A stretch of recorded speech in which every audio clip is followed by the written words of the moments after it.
স্ক্রিনে যে পাতাটি দেখতে পাচ্ছেন এটি হচ্ছে সজনে পাতা, যার ইংলিশ নাম মরিঙ্গা।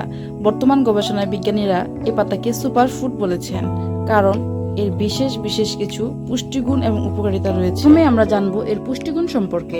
সজনে পাতায় রয়েছে ওটস এর চেয়ে 4 গুণ বেশি ফাইবার, যার রয়েছে 2 গুণ বেশি ভিটামিন এ, দুধের চেয়ে 14 গুণ বেশি ক্যালসিয়াম, কলার চেয়ে 14 গুণ বেশি পটাশিয়াম, পালং শাকের চেয়ে 9 গুণ বেশি আয়রন। এবার জেনে নেওয়া যাক সজনে পাতার কিছু ঔষধি গুণ। মরিঙ্গা বা সজনে পাতার জুস খেলে আপনি কোষ্ঠকাঠিন্য থেকে পেতে পারেন চিরতরে মুক্তি। তাছাড়া অ্যাসিডিটি সমস্যা তো দূর হবেই। এটি উচ্চ রক্তচাপ নিয়ন্ত্রণ, হার্টকে সুস্থ রাখা, ডায়াবেটিস নিয়ন্ত্রণ, হাড় বা জয়েন্টের ব্যথা নিরাময়েও কাজ করে। থাকা ভিটামিন এ ও বিটা ক্যারোটিন চোখের দৃষ্টিশক্তি ভালো রাখে এবং রাতকানা রোগ প্রতিরোধ করে। সজনে পাতায় থাকা ভিটামিন সি ও অ্যান্টিঅক্সিডেন্ট শরীরের ইমিউন সিস্টেম শক্তিশালী করে। তাই বলি, নিয়মিত সজনে পাতার জুস খান, সুস্থ থাকুন।